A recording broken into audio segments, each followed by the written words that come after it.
다우존스 지수가 0.39% 하락을 나타내면서 32,825선에 장을 마쳤고요. 나스닥과 S&P 500 지수도 오늘은 보합권에서 장을 마쳤습니다. 다시 한번 전화 연결해 볼게요. 김태수 기자. 네, 안녕하세요. 네, 자 뉴욕 증시 마감 상황 좀 자세하게 풀어주시죠.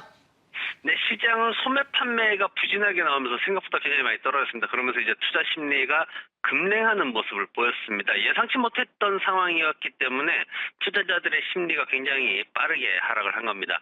투자자들이 이 소매 판매 지수 하락 그리고 오늘부터 시작된 FOMC 회의 여기에 대한 불안감 때문에 쉽게 매수에 나서지 못하는 그런 모습이었고요. 여기에 또 정부의 어떤 과도한 재정 지출로 인한 세금 인상 같은 그런 향후 정책들에 대한 불안감도 여전히 시장 저변에 깔려 있는 모습이었습니다. 불안한 오늘 채권 시장이 또 좀 불안한 모습을 보였습니다. 채권 시장 10년물 채권 수익률이 0.8% 상승하기도 했는데 오늘 이제 20년물 채권 입찰이 있었습니다. 20년물 채권 수익률이 20%나 급등하는 모습을 보였습니다. 그러면서 전반적으로 뭐 10년물에 좀 집중되어 있는 그런 모습이긴 한데 그래도 20년물이 너무 이제 급증을 하다 보니까 하루 종일 채권 수익률 급증에 대한 이슈가 기술주 중심의 나스닥 시장을 압박하는 그런 모습이었고 나스닥 지수가 상승세를 모두 되돌리고 보합세에서 마감하는 모습을 보였습니다. 소매 판매 이슈가 굉장히 강했습니다. 소매 판매가 2월달 소매 판매가 발표됐는데 지난해 4월 이후에 가장 크게 감소했습니다. 즉 이제 코로나19가 시작되고 나서 급락한 그 수준 이후에 가장 크게 감소를 했는데 추가적인 어떤 부양책 있었고 또 백신도 지원이 되고 있고 이래서 전반적으로 소비가 다시 살아날 거다라는 어떤 기대감 그렇기 때문에 이번 하락이 일회성일 거다 이런 이제 평가들이 많이 있습니다. 하지만 그럼에도 불구하고 예상보다 너무 크게 하락했기 때문에 지수가 좀 많이 떨어지는 모습을 보였습니다. 원래 이제 블룸버그 예상에 따르면은 마이너스 0.5% 정도 하락할 것이다. 이제 이렇게 예상을 하고 있었는데 결과가 마이너스 3% 급락을 해버렸죠. 여기에다가 1월달 데이터가 5.3%였는데 7.6% 증가로 이제 조정이 되면서 실제 낙폭은 더 커지는 그런 상황이 됐습니다. 특히 온라인 판매 쪽이 5.4%나 급감을 했고요. 그리고 스포츠용품이나 자동차 부품 등이 좀 판매가 많이 하락하는 그런 모습을 보였습니다. 자동차 분야를 제외하더라도 소매 판매가 2.7%나 하락을 하면서 기대치에 크게 못 미치는 그런 모습을 보였습니다. 그래도 뭐 연간 기준으로는 예상치를 좀 넘어서 6.3% 증가했다라는 부분이 그나마 안도감을 줬고요. 레드북 리테일 소매 판매 지수도 발표가 됐습니다. 직전주보다 높게 또 8.5% 상승을 했는데 전년 동기 대비해서는 여전히 마이너스 18% 가까이 하락해 있는 그런 수준이기 때문에 오늘 하락장을 받쳐주지는 못했고요.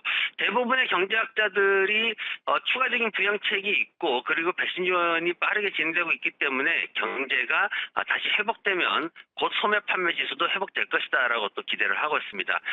산업 생산 지표도 나왔습니다. 근데 상승할 것으로 예상을 했었는데 이 지표들이 소매 판매처럼 크게 하락을 했습니다.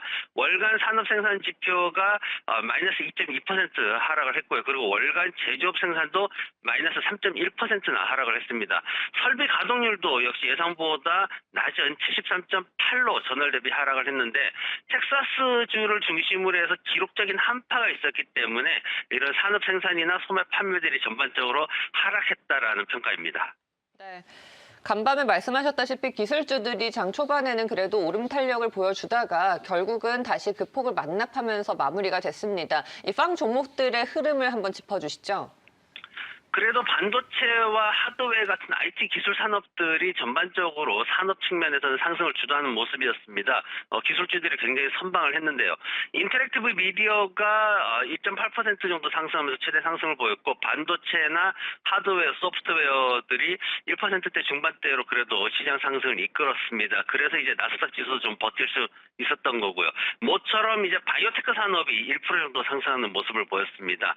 오늘 이제 산업들 전체적으로 보면 보면은 64개 정도의 이제 산업 섹터들이 구분이 되는데 전체적으로는 하락하는 산업이 더 많은 그런 하루였습니다. 항공, 자동차 부품 산업이 소매 판매 부진의 영향으로 인해서 마이너스 2%대 하락을 보였고요. 비트코인 가격이 장 초반 5만 3천 불대로 급락을 했습니다. 그러니까 이제 테슬라가 비트코인 리스크로 인해서 마이너스 4%대로 하락을 했고요. 테슬라가 이제 하락하다 보니까 자동차 산업이 마이너스 3%대까지 낙폭을 보였습니다. 크루드 오일 가격이 오늘 마이너스 1%대 하락을 보였는데 에너지 장비 산업들이 마이너스 4%대의 가장 큰 하락을 기록을 했습니다. 오늘 대형 IT주들 특히 이제 생종목들이 그래도 나스닥을 버텨주는데 큰 역할을 했습니다. 애플이나 페이스북, 구글, 넷플릭스, 아마존닷컴 이런 회사들이 1% 내외의 동방 상승을 기록을 했는데요. 장 초반에 좀 소매 판매로 인해서 시장이 좀 억눌리는 모습을 봤는데 그래도 이런 소매 판매에 이제 직접적인 타격을 받지 않는 기업들이다 해가지고 좀 강세를 유지할 수 있었습니다. 소매 판매에 직접적인 영향을 받은 그 메이시스 백화점이라든가 베드베스 비욘드, 갭 같은 회사들은 오늘 마이너스 3%에서 마이너스 4%대의 하락을 보였지만 그래도 센 기업들은 집에서도 서비스를 이용할 수 있는 그런 기업들로 인식이 돼 있어가지고 오늘 강세를 보였습니다. 네. 그래도 긍정적인 시그널인 건 시장의 공포지수는 지금 지속적으로 하락하면서 코로나 이전 수준 가까워지고 있는 모습입니다. 우리가 이 부분을 어떻게 해석해야 될까요? 네, 오늘 시장에서 이제 특별히 좀 이슈가 됐던 부분이 바로 이 공포지수 관련된 겁니다. 이제 CBOE 변동성 지수라 해서 VIX로 이제 코드가 나오는데 이 지수가 오늘 20 밑으로 떨어져서 19.37까지 이제 하락하는 모습을 보였습니다.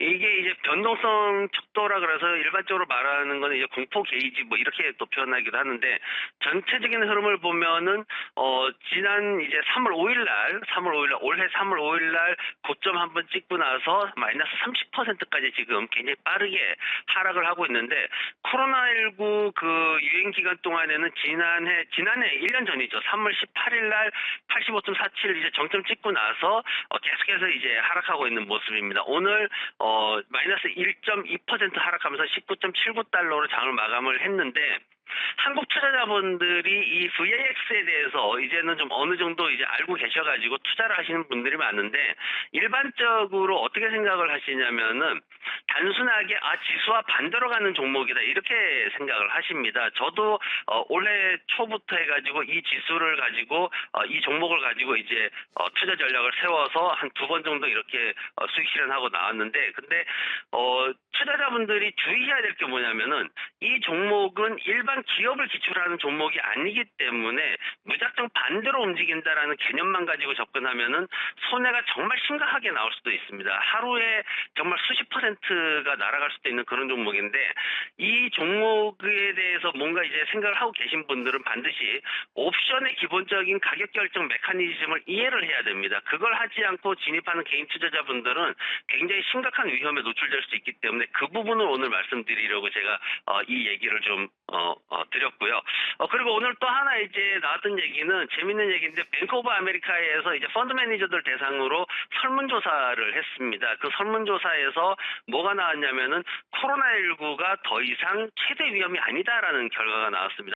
2020년 작년 2월 이후에 계속해서 이제 코로나19가 최대 위험 요인이다 이런 결과가 있었는데 처음으로 이제 그 자료를 내준 거죠. 뱅크 오브 아메리카의 애널리스트들 같은 경우에는 인플레이션을 37% 정도로 최대 위험으로 꼽았고요. 그리고 연준의 테이퍼링을 이제 35%로 가장 큰 위험으로 꼽았습니다. 여기에 또 대다수 절반 정도의 애널리스트들이 미국 경제가 V자형 모양으로 회복을 하고 있다라고 대답을 해가지고 시장에서는 경제 회복에 대한 기대치가 굉장히 크게 향상되고 있음을 반영했습니다. 네. 자, 그러면은 앞으로 향후 주목해볼 이벤트들을 정리하면서 마무리해볼까요? 예, 역시 FOMC 회의가 가장 큰 이벤트가 되겠습니다. 시장의 변동성이 굉장히 커질 수 있다라는 경고들을 많이 하고 있는데 지금 보면은 제롬 파월 연준 의장이 이제 내일 회의가 끝나고 2시 반쯤에 인터뷰를 하게 되는데 여기에서 뭐 저금리 정책에 대한 거 아니면 자산의 추가 구매에 대한 거 이런 것들에 대해서 이제 질문을 받게 될 텐데 결론적으로 보면은 시장에서 파월 의장이 어떤 말을 하든 간에 시장은 흔들릴 수밖에 없다. 오늘 이제 세계 최대 자산 운용사 중에 하나인 블랙록 같은 경우에는 그쪽에서 나온 얘기는 이 내일의 연준 회의가 3월에 광기가 시작될 수 있다. 뭐 이런 표현까지 쓰면서 굉장히 변동성을 키울 수 있다라는 얘기를 했습니다. 그래서 그 부분에 대해서 특히 이제 주목을 하고 있고 특히 이제 내일 회의 통해 가지고 나올 게 시장의 이제 경제 회복에 대한 부분 그리고 고용에 대한 게 어떻게 과연 변화될 것인가 하는 부분이 크게 좀 관심을 받고 있습니다. 뭐냐면 지금 파월 의장 같은 경우에 어떤 얘기를 했냐면은 시장의 어떤 지표보다 실질적인 실업률이 2배나 높을 수 있다. 이런 발언을 계속 해왔거든요. 여기에다가 또 장기 실업률이 지금 전체 실업자의 41%나 되기 때문에 고용시장의 내부가 굉장히 불안정하다라는 주장을 계속해서 해오고 있습니다. 그래서 이런 상황에서 과연 지금 1조 9천억 달러짜리 이제 미국 구조계획이 통과가 됐고 이게 실행이 되는데 과연 연준 총재들이 어떤 식으로 앞으로의 경제 상황을 예측을 할 것인가. 즉 쉽게 말해가지고 경제 성장률이 지금 현재 예측하고 있는 것보다 더 나아갈 것인가 하는 부분에 대해서 이제 점도표를 표시를 하게 되는데 그 부분이 어떻게 나아갈지에 대해서 굉장히 좀 관심이 커지고 있고 그 배경에서 고용이 어떻게 또 제대로 회복이 될 것인가 하는 부분들을 굉장히 또 관심을 가지고 있습니다. 경제지표 관련해서는 2월달 건축 허가가 발표가 되는데 역시 이제 2월달 같은 경우에도 이제 건축 분야도 좀 급락할 것으로 좀 예상이 되고 있습니다. 이게 한파에 의한 일시적인 현상인지 아니면 좀 과열되어 있는 부동산 시장이 숨고르기를 하는 것인지 관심이 집중되고 있고요. 유가가 지금 좀 하락을 했는데 오늘 조금 하락을 했는데 내일 원유 재고량이 발표가 됩니다. 최근에 2주 동안 휘발유 재고가 마이너스 100만 배럴 이상 이제 연속해서 급락하면서 관심을 끌었는데 과연 이제 미국 여름철 여행 시즌을 앞두고서 원유 재고량도 좀 줄어들어야지 이제 경제 회복에 대한 어떤 기대감이 더 커질 수 있기 때문에 여기에 대해서도 관심이 집중되고 있습니다. 알겠습니다. 오늘 김태수 기자 말씀 여기까지 듣도록 하겠습니다. 고맙습니다. 고맙습니다.